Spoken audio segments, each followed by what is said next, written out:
Yo yo yo, salut les turfeuses, salut les turfeurs, bienvenue pour un nouveau pronostic de Benoît Requin. Merci pour vos likes, pour vos commentaires, n'hésitez pas à vous abonner pour recevoir tous mes pronostics tous les jours et pour accéder à tous mes tickets pour la course du Quintet, rendez-vous directement dans mon commentaire épinglé. Ok, place au pronostic du Quintet du mardi 7 décembre, direction Chantilly pour le prix de la piste des Lions. Plat, 1600 mètres, 15 partants, car le 9 est non partant. Réunion 1, course 6, indice de confiance, 1 sur 5. Ce quintet est ouvert, attention, et on va voir ça ensemble. Cette vidéo, je la tourne juste avant l'arrivée du quintet de ce lundi. Je reviendrai dessus demain. Ok, c'est parti, on commence le pronostic et on commence avec le numéro 1, Tonnancourt.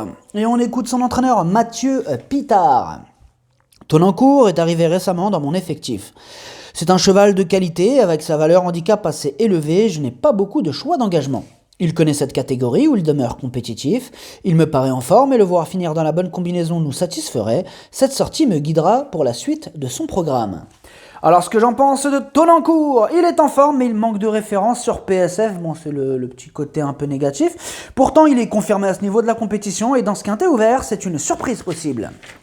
Le numéro 2, Shielding. Attendez, oui, c'est bon, j'ai l'entraîneur. Stéphane Labatte qu'on écoute. Shielding a été décevant dernièrement. Toutefois, vous remarquerez qu'il n'a jamais réussi à Borelli. Désormais, j'en ai le cœur net, je ne le présenterai plus sur ce tracé. On arrive en fin d'année, mais le cheval ne me paraît pas émoussé. Il avait bien fait sur cette piste l'an passé. Le 14 dans les stalles n'est pas très gênant car c'est un attentiste. Alors ce que j'en pense de Shielding, il est confirmé à ce niveau, un peu moins sur PSF. Il reste sur un échec au niveau inférieur, mais il serait risqué de le condamner sur cet échec. Le numéro 3, Norwegian Sir, et on écoute Cédric Boutin. Norwegian Sir vient de prouver sa forme sur le gazon, sans avoir toujours des déroulements de course favorables. S'il peut être caché mardi, je le pense compétitif pour son retour sur la fibrée. Il est certes plus confirmé sur le gazon, mais je n'ai pas d'a priori négatif quant à son aptitude à la fibrée. Ces deux sorties sur cette surface n'ayant rien de rédhibitoire. Alors ce que j'en pense de Norwegian Sir, lui aussi a déjà fait ses preuves à ce niveau. Il a terminé 4e de son dernier quintet et il garde son mot à dire. Le numéro 4, Central Park West. Et on écoute Jean-Philippe Dubois. Central Park West n'a certes que 3 ans, mais c'est un poulain aguerri et confirmé. Il fait preuve de constance dans l'effort et se plaît tout particulièrement en bon terrain et sur la fibrée. Il s'annonce comme un très sérieux candidat à une place parmi les 5 premiers ici. Une réserve cependant, il affrontera ses aînés pour la première fois de sa carrière. Alors ce que j'en pense de Central Park West, son seul quintet s'est soldé par une 15e place et il affronte ses aînés pour la première fois et pourtant sa chance est bien réelle, il adore la PSF, il enchaîne les podiums, il peut frapper un grand coup. Le numéro 5, Royaumont, et on n'aura pas les commentaires de l'entraîneur de ce numéro 5. Alors ce que j'en pense de Royaumont, il est confirmé à ce niveau, il est régulier, il est confié au talentueux Stéphane Pasquier, il s'annonce redoutable. Le numéro 6, Roberto Munt. Et on écoute Rodolphe Collet. Roberto Munt n'a pas eu le meilleur des déroulements de course dernièrement. Avec le recul, je trouve que depuis qu'il s'est fait mal sur cette piste de Deauville, il est moins tranchant sur cet anneau.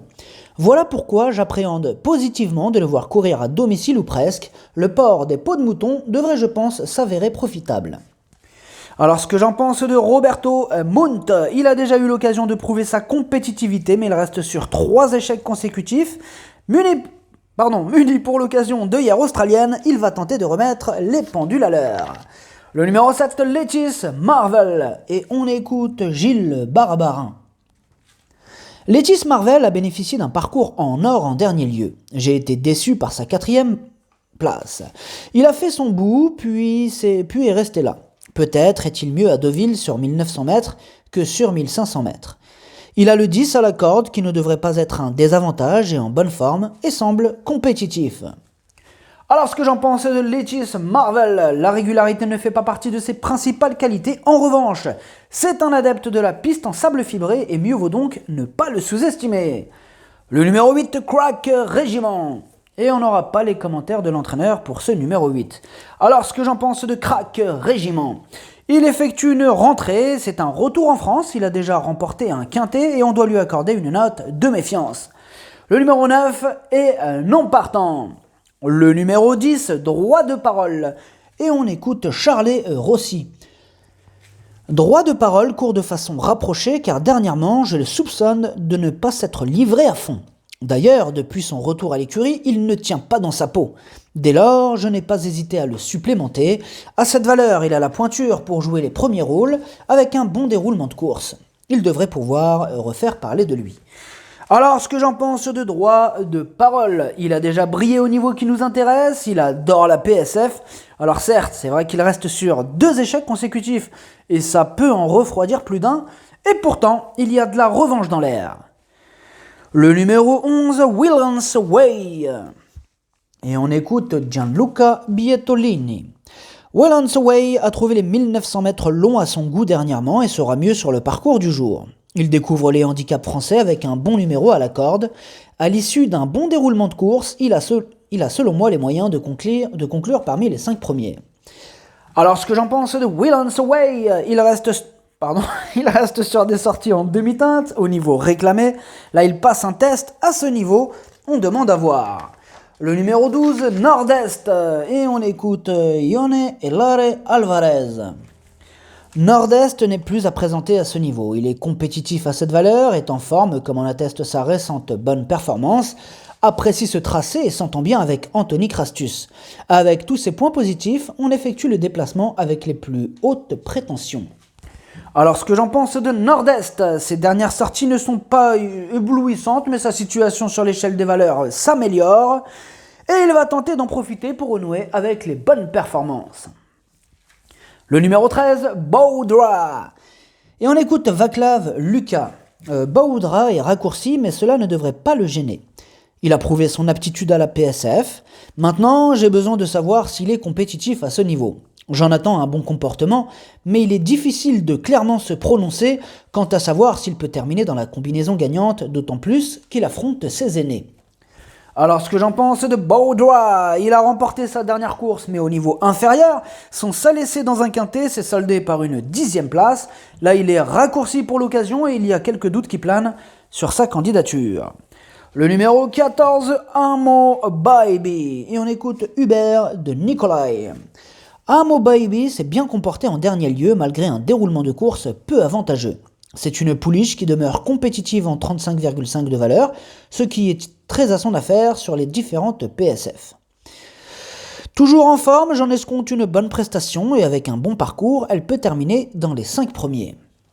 Alors ce que j'en pense d'Amo Baby, elle a participé à 2 quintets, donc 7e et 11e elle a fait.